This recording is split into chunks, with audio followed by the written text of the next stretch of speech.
Good morning, students. Today we are going to do another chapter, that is probability of NCERT. But while doing probability, we should know the basic concepts of probabilities. Basic concept probability के किस तरीके के basic concepts की बात कर रहा हूँ मैं. पहले तो यानी कि दिमाग में ये आना चाहिए व्हाट इज़ अ प्रोबेबिलिटी. आज मैं तुम्हें पढ़ा रहा हूँ, हो सकता है मैं आज पढ़ाऊँ, हो सकता है ना पढ़ाऊँ. कल हो सकता है पढ़ाऊँ या ना पढ़ाऊँ. तो दैट इज़ प्रोबेबिलिटी. जैसे कल हो ना हो, सबने फिल्म देखी होगी, तो वही चीज़ है. कल हो ना हो मीन्स प्रोबेबिलिटी. मैं ये कहता हूँ आज बारिश होएगी, तो हो सकता है इट मे यानी कि rain, it may not rain. तो that is called as probability. Basically probability जो है वो आपके पास में जो 10th के अंदर यूज़ की गई है उसके अंदर दो ही फॉर्मूले लगेंगे. मतलब कहने का मतलब क्या हुआ, प्रोबेबिलिटी के दो फॉर्मूले निकल के सामने हैं. Probability of event, E means event to happen, probability of event not to happen. ठीक है, not E is always equal to 1. तो ये फॉर्मूला आएगा आपका. ठीक है, कि किसी चीज़ की प्रोबेबिलिटी होने की, किसी चीज़ की ना होने की हमेशा क्या होगी, 1 होगी. ठीक है, सेकेंड फॉर्मूला जो निकल के सामने आएगा वो आपका होगा प्रोबेबिलिटी का number of favourable outcomes, number of, basically दो ही फॉर्मूलों पे बेस्ड है प्रोबेबिलिटी 10th क्लास की specially. When we will talk about 11th class ये थोड़ी सी और बढ़ जाएगी. 12th क्लास की बात करेंगे तो बेस थ्योरम आ जाएगी, बाइनोमियल थ्योरम आ जाएगी, तो ये वास्ट होती चली जाएगी. But for 10th class there are only two formulas. One is your probability of an event to happen and not an event to happen is always equal to 1. And second is your probability number of favourable outcomes divided by total possible outcomes. ये ही दो फॉर्मूले होते हैं जो use होते हैं. ठीक है, लेकिन बात क्या होती है कि इसके अंदर करने से पहले आप लोगों को कुछ चीज़ें बेसिक आपको लर्न करनी पड़ती हैं. बेसिक जैसे कि अगर मैं कोई क्वेश्चन की बात करूं, मैं अगर कोई क्वेश्चन तुमसे पूछता हूं, फाइंड द प्रोबेबिलिटी. एक सिक्का लिया और मैंने ऊपर उछाल दिया. जब मैंने सिक्का ऊपर उछाला, लेट अस सपोज मेरे सामने वाले ने हेड मान लिया कि हेड मांगा. क्या मांगा? हेड. लेकिन उसके अंदर पॉसिबल आउटकम्स कितने हैं? 2. मतलब या हेड आ सकता है या क्या आ सकता है, टेल आ सकता है. तो यानी कि that means this formula will be applied. मतलब आपके पास में नंबर ऑफ फेवरेबल तो उस केस में हेड या टेल आएगा. लेट अस सपोज मैंने क्वेश्चन अपनी तरफ से बनाया है तुम्हें समझाने के लिए कि एक सिक्के को अगर मैंने उछाला और मैंने अगर हेड मांगा या सामने वाले ने हेड मांगा, तो आपके पास में नंबर ऑफ फेवरेबल उसके लिए क्या हो गया, नंबर ऑफ फेवरेबल आउटकम्स उसके लिए 1 हो गए.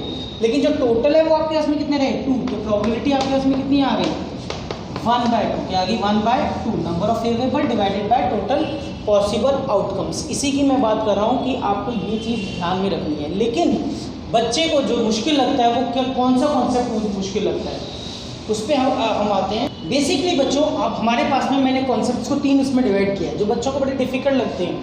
बेसिकली उन्हें कॉन्सेप्ट कॉइन्स का क्लियर नहीं हो पाता, टोटल पॉसिबल आउटकम्स किस तरीके से होंगे, कार्ड्स क्या होते हैं और डाइस का यानी कि आपके पास में किस तरीके से. Only you have to remember the concept. If you know the concept you can do 1000 question. ऐसा कुछ नहीं है प्रोबेबिलिटी में. अगर ये कॉन्सेप्ट्स अगर बच्चे को क्लियर है तो वो बड़े इजीली क्वेश्चंस को कर सकता है. अब जैसे मैंने एक पॉइंट को उछाला, अगर मैं 1 पॉइंट को उछालता हूँ तो ओनली मैं टोटल पॉसिबल आउटकम्स इसके, अगर जैसे पिछले एग्जांपल में मैंने बताया, तो 2 ही होंगे, या हेड होगा या क्या होगा, टेल होगा. तो बच्चों आपके पास में इसके लिए आता है हेड या टेल, यानी कि टोटल पॉसिबल आउटकम्स इसके बनते हैं 2.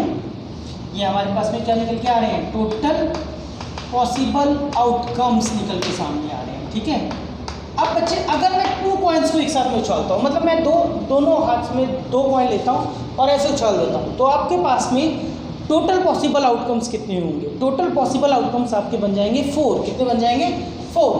2 कॉइन जब मैं उछाल रहा हूँ तो मेरे पास में टोटल पॉसिबल आउटकम्स मेरे पास में आ रहे हैं 4. हो सकता है दोनों में हेड आए, हो सकता है एक में हेड आए दूसरे में टेल आए, और ऐसा भी हो सकता है टेल आए और हेड आए, और ये भी हो सकता है कि टेल आए. टोटल पॉसिबल आउटकम्स हमारे निकल के आए 4. सिमिलरली अगर मैं 3 कॉइन्स को एक साथ में उछालता हूँ तो मेरे पास में 3 कॉइन्स के लिए कितने बन जाएंगे, सोचो कितने बनेंगे. पहले में 2 आए हैं तो दूसरे में 4 आए हैं. ज़्यादातर बच्चे कहेंगे 6 आ गए सर. 6 नहीं आएंगे, इसके आएंगे 8. कितने आएंगे, 8. अब मैं लिख के दिखाऊंगा कि कौन से वो 8 हैं. Head head head, head head tail, head tail head, और आपके पास में बनेगा tail tail head tail head head, tail tail tail, tail tail head, tail head tail, head tail tail. तो मेरे पास में टोटल पॉसिबल आउटकम्स इसके निकल के आए 8. कितने आए, पहले में मेरे पास में 2 आ रहे हैं, दूसरे में मेरे पास में 4 आ रहे हैं, जब मैं एक कॉइन को उछाल रहा हूँ तो मेरे पास में 2 बन रहे हैं टोटल पॉसिबल आउटकम्स। अगर 2 आ रहे हैं तो मेरे पास में 4 बन रहे हैं। अगर मेरे पास में 3 कॉइन को एक साथ में उछाला जा रहा है तो टोटल बन रहे हैं मेरे 8। तो when I will flip 4 coins simultaneously, दिमाग लगाओ, 2 4 8, नेक्स्ट क्या होगा 16, क्या होगा 16। तो अगर मैं 4 कॉइन को एक साथ में यानी कि वो करूँगा तो मेरे पास में क्या आ जाएगा, टोटल पॉसिबल आउटकम्स ही मैं लिख के दिखा देता हूँ 16 आएंगे, लेकिन ये आपके 10th के सिलेबस में नहीं है। तो बेसिकली जनरल फॉर्मूला जो मेरा निकल के सामने आया वो मेरे पास में क्या हुआ, 2 की पावर है, क्या हुआ 2 की पावर। अगर एक कॉइन आया तो टोटल पॉसिबल आउटकम्स 2, 2 कॉइन हुए तो टोटल पॉसिबल आउटकम्स 4। अगर 3 कॉइन्स को एक साथ में यानी कि साइमल्टेनियसली हमने वो किया है तो फ्लिप किया है तो आपके पास में टोटल पॉसिबल आउटकम्स हैं 8। अगर 4 कॉइन्स अगर हम एक साथ में करते हैं तो वो बन जाते हैं 16। दैट मीन्स जनरल फॉर्मूला जो हमारा हुआ वो क्या हुआ 2 की पावर n, क्या हुआ 2 की पावर n। बहुत ज़्यादा ईजी कॉन्सेप्ट है कॉइन्स का। अब हम सेकेंड यानी कि पार्ट पे जाते हैं जिसे हम कहेंगे कार्ड्स वाले फॉर्म। अब कार्ड्स में जहाँ तक होता क्या है, कार्ड्स के कॉन्सेप्ट में सबसे ज़्यादा जो ध्यान में रखने वाली चीज़ है वो ये है कि टोटल पॉसिबल आउटकम्स हमारे 52 होते हैं। कितने होते हैं 52। किस तरीके से 52 होते हैं बच्चों, हमारे पास में स्पेड, क्लब, डायमंड, हार्ट। अगर किसी ने ताश खेले हैं तो, अगर ताश नहीं खेले तो ये बड़ा मुश्किल क्रिएट करता है। तो स्पेड, क्लब, डायमंड, हर्ट, ठीक है। इसे हम हिंदी में पता ही है क्या क्या कहते हैं इसे, ठीक है। तो आपके पास में स्पेड आपके पास में चिड़ी हो जाती है, क्लब आपका यानी कि आपके पास में हुक्म का हो जाता है, डायमंड आपके पास में ईंट, हर्ट आपके पास में दिल का हो जाता है। तो ये 4 तरीके के कार्ड आपके पास में अवेलेबल होते हैं जब भी यानी कि आप कोई भी स्पेड की बात करते हो, ठीक है। whenever you are purchasing a deck of card, that means deck of card will contain these all 4। अब इस these all 4 में आपके पास में सबके पास स्पेड का अपना 1 होता है, क्लब का 1, डायमंड का 1, हर्ट का 1। लेकिन जो फर्स्ट कार्ड होता है always in any type of card is known as ace. तो एस जो है वो आपके पास में होता है, मतलब आपका जो पहला पत्ता होगा वो हमेशा एस कहलाता है। मतलब स्पेड का 1 एस, क्लब का भी 1 होता है, डायमंड का भी 1, हर्ट का भी 1। वैसे ही 2 सबके पास में होता है, वैसे ही आपके पास में 3 होता है, डैश डैश डैश डैश जब हम जाते हैं तो ये 10 तक जाता है। लेकिन 10 के बाद में आपके पास में जो 11th नंबर होता है वो आपके पास में 11 लिखा हुआ नहीं होता, उसकी जगह पे आपके पास में एक कार्ड के ऊपर पिक्चर बनी हुई होती है जिसे हम क्या कहते हैं, जैक। क्या कहते हैं, जैक। जहाँ तक बॉयज़ को पता होगा, ठीक है। जैक गर्ल्स के कॉन्सेप्ट की कहीं ना कहीं उनको ये होता है कि हमेशा दिखाओ लाइव।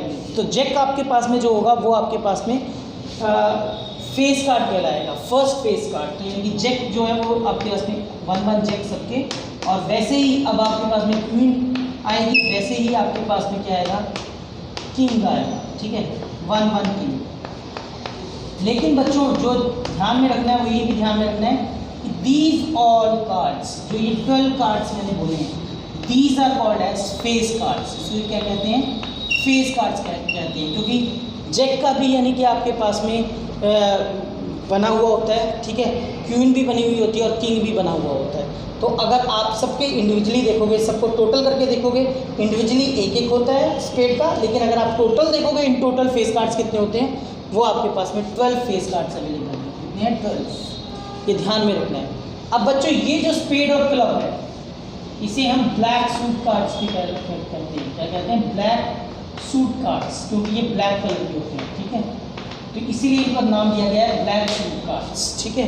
ये सारे ब्लैक सूट कार्ड्स कहलाते हैं, और ये जो दोनों हैं वो आपके पास में कहलाते हैं red suit cards. Red suit cards. अगर क्वेश्चन के अंदर पूछा जाता है find the probability of getting a red suit cards, तो आपका आंसर कितना होगा, क्योंकि ये टोटल कितने बनते हैं, 13। ये भी टोटल कितना आता है, 13। ये भी टोटल कितने होते हैं, 13। ये भी टोटल कितने होते हैं, 13। मतलब स्पेड के 13, क्लब के भी टोटल 13 कार्ड्स होते हैं, डायमंड के भी टोटल 13 होते हैं, हर्ट के भी टोटल 13 होते हैं। अगर क्वेश्चन के अंदर पूछ लिया जाता है how many red suit cards के लिए आपके पास में आता है, find the probability of getting a red suit card. अगर आपके पास में रेड सूट कार्ड अगर वो पूछेगा, रेड सूट कार्ड आपके कितने आएंगे? 13 तो आपके डायमंड के हो गए, प्लस क्या आ जाएगा हर्ट के 13। अभी भी लिखा है नंबर ऑफ फेवरेबल कितने लेंगे? 26। लेकिन ये टोटल कार्ड्स कितने कहलाते हैं? टोटल कार्ड्स आर ऑलवेज 52, तो यानी कि 26 डिवाइडेड बाय 52 आ जाएगा। अगर क्वेश्चन के अंदर आता है कि find the probability of getting a face cards, only face cards he saying, तो 12/52 आंसर आएगा, क्योंकि 12 आपके पास में क्या है? फेस कार्ड्स हैं। डिवाइडेड बाय कितना आ जाएगा? 52। सिमिलरली अगर आपके पास में आता है कि ओनली, अगर आपके पास में क्वेश्चन के अंदर आता है find the probability of getting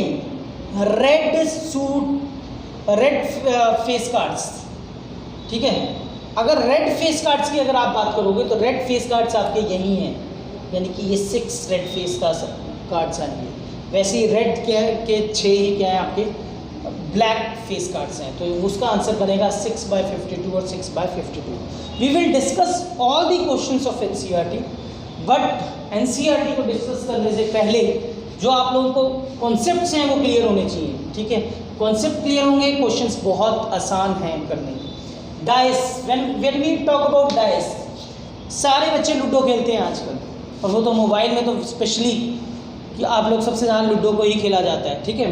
तो लूडो सबने खेली है, लेकिन लूडो के अंदर अगर आपके पास में एक डाइस है, अगर देयर इज ओनली 1 डाइस, तो जो टोटल पॉसिबल आउटकम्स बनते हैं वो 6 बनते हैं। यहाँ पे मैं लिखता हूँ टोटल पॉसिबल आउटकम 6 बनेंगे। कैसे बच्चों? या 1 आ सकता है, या 2 आ सकता है, 3 आ सकता है, या 4 आ सकता है, 5 आ सकता है, या क्या आ सकता है? 6। टोटल पॉसिबल आउटकम्स आपके कितने बनते हैं? 6। लेकिन अगर जैसे ही आप 2 डाइस को करते हो तो जो टोटल पॉसिबल आउटकम्स हैं वो आपके क्या आ जाते हैं? 36। इसका टेबल मैं बना के यानी कि तुम लोगों को दिखाता हूँ कि किस तरीके से इसका टेबल बनाया जा सकता है, और ये 10th में आपके पास में है। लेकिन अगर आपके पास में 3 डाइस अगर आपके पास में आएंगे, जब डाइस वाला क्वेश्चन बनाऊंगा तब आप लोगों को बताऊंगा कि किस तरीके से इसे बनाना है, ठीक है। अभी बस इतना कॉन्सेप्ट बता रहा हूँ। अगर एक डाइस को फेंका गया तो टोटल पॉसिबल आउटकम्स आपके 6 हैं। 2 डाइस को अगर उछाला गया तो आपके टोटल पॉसिबल आउटकम्स 3 आएंगे, 36 आएंगे। और अगर 3 को उछाला गया तो आपके पास में सेम वही वाला कॉन्सेप्ट, 1 कॉइन था तो 2 कॉइन था तो 4, 3 कॉइन था 8, 4 कॉइन्स थे तो total possible outcome 16। General formula कितना बना था? 2n। तो यहाँ पे जनरल फॉर्मूला क्या आएगा? 6 की पावर n, तो यानी कि बनेगा 6 की पावर 3, 6 6 36, 36 6 आपके पास में बनेगा 216। तो आपके पास में इसका जनरल फॉर्मूला आपका बनेगा 6 की पावर n। ये दोनों आपके 10th में हैं, ये आपके 10th में नहीं है, तो इसको ज़्यादा करने की ज़रूरत नहीं होती। जस्ट आपको इतना याद रखना होता है कि whenever 3 dice are thrown simultaneously, that means total possible outcomes जो हैं वो तो आपको पता चल जाते हैं। 6 की पावर क्या है? 3। जैसे 4 कॉइन्स वाला 10th क्लास में एटलीस्ट आपके पास में नहीं है कॉन्सेप्ट कि 4 कॉइन्स को उछालना। तो बच्चों आपके पास में बेसिक कॉन्सेप्ट्स करना ज़रूरी है। बेसिक कॉन्सेप्ट्स कौन कौन से कराए? 2 फॉर्मूले कराए। प्रोबेबिलिटी किसी चीज़ की होने की, किसी चीज़ की ना होने की हमेशा क्या होती है? 1 होती है। फिर कॉइन वाला बताया, अगर एक कॉइन को किया गया तो टोटल पॉसिबल आउटकम्स 2, 2 को किया गया 4, 3 को किया गया 8, और जनरल फॉर्मूला 2 की पावर n रहेगा।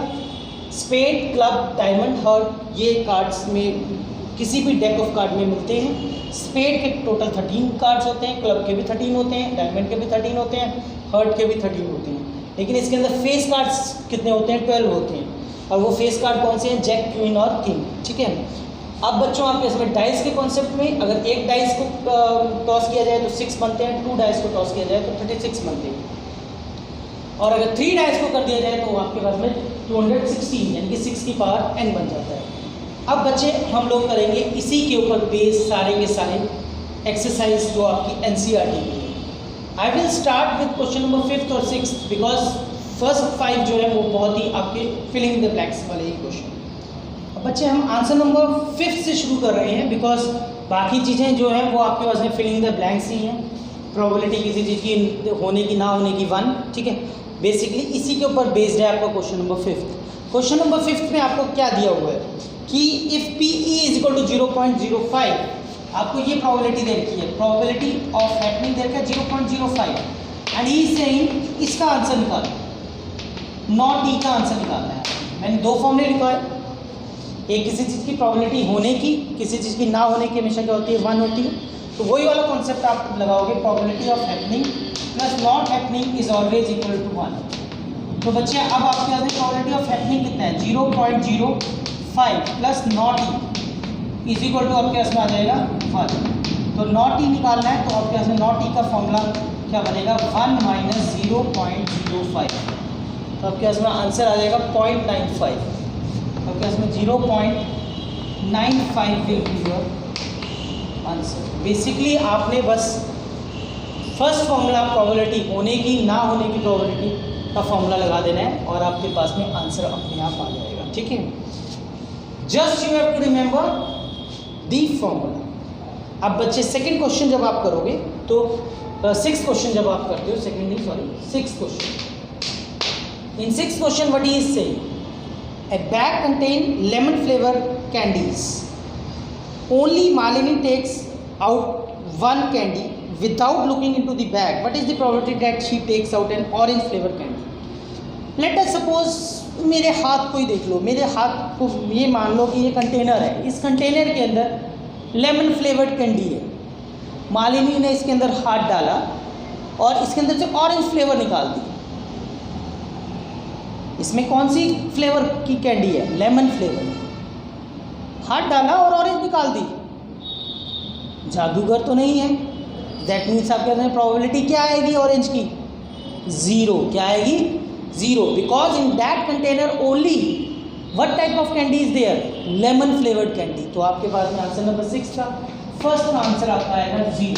ठीक है, सेकेंड पार्ट में he saying that find out the probability of getting an lemon flavoured candy. अब लेमन फ्लेवर्ड कैंडी बच्चों आपके पास में क्या होगी, उसके अंदर कौन सी कैंडी पड़ी हुई है, दिस कंटेनर में लेमन। तो आपके पास में प्रोबेबिलिटी उसकी क्या होगी, 1। क्या होगी, 1, क्योंकि लेमन फ्लेवर्ड कैंडी तो 100% मिलेगी ना।